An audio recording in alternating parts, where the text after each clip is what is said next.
time. So, of course, some terrible memories being brought up again. But we can tell you that officials at Virginia Tech University, the scene of the worst school shooting in US history, have told people to stay indoors and that there is a gunman on the loose on campus. As soon as we hear more on that, we will certainly bring it to you. The African Union has postponed by more than 2 weeks a summit to raise funds for drought-affected areas in the Horn of Africa. This comes after the UN declared famine zones in 3 more regions of Somalia. The worst drought in 60 years has pushed up the rates of malnutrition and death. Last month, 2 areas were declared famine zones, but in the next 4 to 6 weeks, famines are expected to spread right across the south, including parts of the capital, Mogadishu.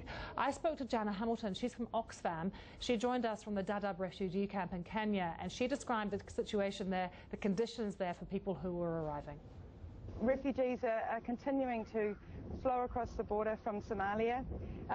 Here where I am at the moment is the reception centre, and they are still saying the numbers are between 1,200 and 1,500 per day that are arriving.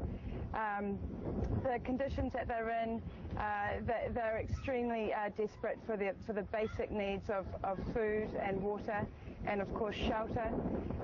I've spoken to many families that have said they walked for up to 3 to 4 weeks across that border, incredibly dangerous part of the world, and obviously very desperate to make that journey in the hope that their family and their children survive. And of course we're hearing that many aren't surviving. Some sad tales. I think particularly the most vulnerable people, the unaccompanied children that are being picked up along the way. One in particular I spoke with yesterday, he lost his father on the walk across, and his mother within 10 days of arriving, purely because just her health had deteriorated so much.